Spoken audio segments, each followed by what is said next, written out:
Timnas Italia melakukan proyek naturalisasi secara besar-besaran di tahun 2023 lalu. Sayangnya proyek ini masih belum membuahkan hasil, di mana sebagian pemain naturalisasi masih tampil kurang maksimal. Padahal Italia sendiri dipenuhi banyak pemain naturalisasi yang sudah teruji.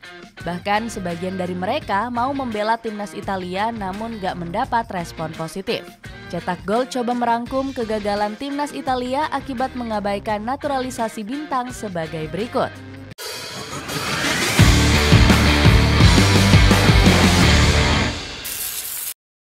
Proyek naturalisasi besar-besaran Italia.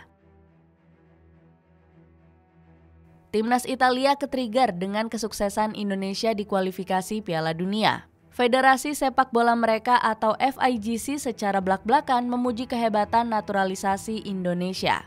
Tuto Mercato menilai Indonesia sudah lama nggak memiliki timnas yang kompetitif. Keberhasilan itu disebut karena transformasi yang dilakukan oleh PSSI sejak 5 tahun terakhir. Sebenarnya FIGC sudah lama melakukan proyek naturalisasi. Nama-nama seperti Jorginho turut menghiasi naturalisasi Glazuri selama hampir 1 dekade terakhir. Ex-pemain Chelsea ini menjadi aktor keberhasilan Italia mengangkat gelar Euro 2020. Namanya semakin harum karena juga sukses mengantarkan Chelsea memenangkan Liga Champions. Nggak heran Jorginho sempat masuk ke dalam kandidat peraih Ballon d'Or di tahun 2021. Melihat kesuksesan tersebut, FIGC pun ingin mengulangi tradisi ini mengambil pemain naturalisasi. Hasilnya Matteo Retegui, Moise Kean hingga Destiny Udogie tergabung ke dalam skuad Italia modern. Ketiganya sempat diasuh oleh Luciano Spalletti pada beberapa pertandingan krusial. Usut punya usut, FIGC doyan mengambil naturalisasi melihat keberhasilannya di masa lalu. Ada 7 pemain naturalisasi selain Jorginho yang berhasil dan bahkan juara Piala Dunia. Pertama, ada Gabriel Paletta yang menjadi bagian Glazuri pada tahun 2014. Pemain kelahiran Argentina ini bisa dikatakan gak cukup berhasil dengan catatan 3 caps bersama Italia. Namun ada Thiago Motta yang menjadi salah satu naturalisasi paling diandalkan Italia. Dia merupakan gelandang serbabisa yang sudah memainkan 30 caps termasuk di Piala Euro 2016. Motta bangga bukan main karena membela salah satu negara leluhurnya. Saya memang lahir di Brazil, tetapi saya merasa 100% warga Italia. Mengenakan kaos Azzurri membuat emosi saya secara total berbeda dari sebelumnya, ungkap Motta. Kegagalan ke Piala Dunia akibat salah ambil naturalisasi. Sayangnya bakat naturalisasi Italia harus pudar. Di bawah asuhan Gennaro Gattuso, Glazuri lagi-lagi mengulang kutukan mereka selama 2 periode dengan bermain di play-off. Sebelumnya, negeri pizza sudah gagal 2 kali untuk lolos ke Piala Dunia pada tahun 2018 dan 2022. Kegagalan Italia lolos otomatis disinyalir karena kurang jelinya FIGC melihat bakat naturalisasi. Beberapa pemain naturalisasi mereka gagal memberikan penampilan yang maksimal. Sebut saja Moise Kean yang menjadi pasien rutin BPJS dengan cedera yang sering menghantuinya.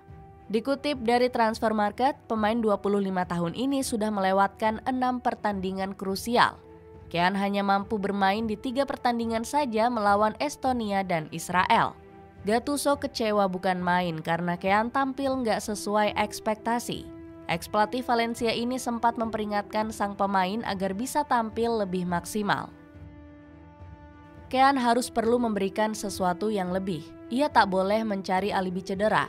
Seharusnya dia bisa meningkatkan kebugaran dan harus siap menjadi titik acuan bagi tim, kata Gattuso. Selain itu, Destiny Udogie juga hanya tampil ngegas di awal, ujung-ujungnya tampil kurang maksimal. Di kualifikasi kali ini dirinya bahkan baru memainkan 1 cap saja. Roberto Mancini sudah mengingatkan federasi agar nggak terlalu mengandalkan naturalisasi. Menurutnya, para pemain lokal mampu bersaing dan gak kalah dengan kualitas impor. Saya rasa pemain Italia layak bermain di tim nasional Italia, sementara mereka yang tidak lahir di Italia tidak layak mendapatkannya. Kami melakukan begitu banyak usaha untuk mendidik pemain muda, kemudian mereka memanggil orang asing. Ucapan ex-pelatih Italia ini juga harusnya menjadi tamparan keras bagi FIGC. Pasalnya, banyak naturalisasi negeri pizza yang sering berhubungan dengan nuansa politik. Kehadiran naturalisasi ini seringkali jadi permainan politik bagi pejabat karena kebiasaan mereka yang mengambil pemain sembarangan. Buat kamu yang butuh celana pendek serbaguna, beli 3 cuma 100 ribuan aja. Cek link di bawah ini. Seharusnya ambil naturalisasi yang sudah teruji. Strategi mengambil naturalisasi ala Italia sebenarnya memiliki potensi yang besar. Negeri pizza diketahui punya darah keturunan berkualitas yang tersebar di penjuru dunia. Khususnya Brazil yang memiliki kedekatan sejak awal abad ke-19 dan 20 dengan istilah jure sanguinis. Gabriel Martinelli menjadi salah satu contoh dari pemain keturunan yang seharusnya bisa diambil Italia. Winger Arsenal ini diketahui memiliki darah negeri pizza melalui sang ayah. Sayangnya FIGC gagal untuk melihat bakat yang dimiliki oleh penyerang 24 tahun ini. Padahal Martinelli sempat kegirangan karena hampir dinaturalisasi oleh Glazuri di tahun 2019 lalu. Akan tetapi FIGC justru nggak memberikan kejelasan pada paspor winger Arsenal ini. Akibatnya Martinelli kini justru memilih untuk bermain bagi timnas Brazil. Selain Martinelli, Raphinha juga menjadi darah keturunan Italia yang gagal dilihat oleh FIGC. Jorginho sempat membujuk Raphinha untuk bermain di Euro 2020. Sayangnya upaya ex-Chelsea ini gagal membuahkan hasil dan akhirnya Raphinha memilih pinangan Brazil. Penyesalan federasi ini semakin ditambah karena gagal mendapatkan Alexis McAllister. Penggawa Liverpool ini sebenarnya bisa membela timnas Italia karena memiliki darah keturunan dari sang nenek. Sayangnya ex-Brighton ini lebih memilih untuk membela timnas Argentina dibanding negeri pizza. Kegagalan merekrut ketiga pemain ini harusnya menjadi penyesalan besar bagi FIGC. Pasalnya mereka mampu menjadi pemain kunci di negara yang dibela. Sebut saja seperti Martinelli yang telah mencatatkan 20 penampilan bersama timnas Brazil. Raphinha juga jadi andalan negeri Samba dengan torehan 11 gol dari 36 caps-nya. Sementara McAllister masih sulit tergantikan di skuad Argentina saat ini. Bagaimana cara Gattuso bawa Italia ke Piala Dunia? Penyesalan akhirnya datang belakang ke FIGC dari proyek naturalisasi ini. Dari sekian banyaknya pemain, hanya Matteo Retegui yang disebut berhasil. Striker Al-Qadisiyah ini tercatat sudah membukukan 11 gol dari 26 penampilan.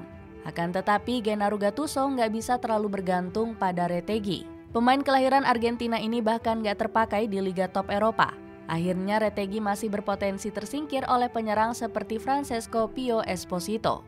Striker 20 tahun ini membuktikan kemampuannya dengan mencetak 1 gol melawan Norwegia. Christian Cifu sampai menyebut Pio Esposito sebagai harapan masa depan Italia. Selain itu, Gattuso juga mengambil beberapa keputusan blunder nggak memanggil Federico Chiesa. Winger Liverpool ini harusnya dipanggil karena bisa diandalkan dalam situasi terdesak. Alhasil, Gattuso dinilai harus bisa mengembalikan kepercayaan dengan lolos dari playoff zona Eropa. Meski begitu, Italia mesti menghadapi format baru kualifikasi dari FIFA. Nantinya Italia akan masuk ke dalam salah satu pot dari 4 jalur yang berisi 4 tim. Setelah itu 2 tim yang lolos akan bertarung kembali demi memperebutkan 1 tiket lolos ke Piala Dunia. Sepatu sneakers dari Keeping bisa kamu dapatkan dengan harga 114 ribuan. Cek linknya di bawah ini. Itulah ulasan kegagalan timnas Italia akibat mengabaikan naturalisasi bintang. Bagaimana pendapatmu? Mampukah negeri pizza membalikan keadaan dan lolos ke Piala Dunia 2026? Coba tulis pendapatmu di kolom komentar di bawah ini.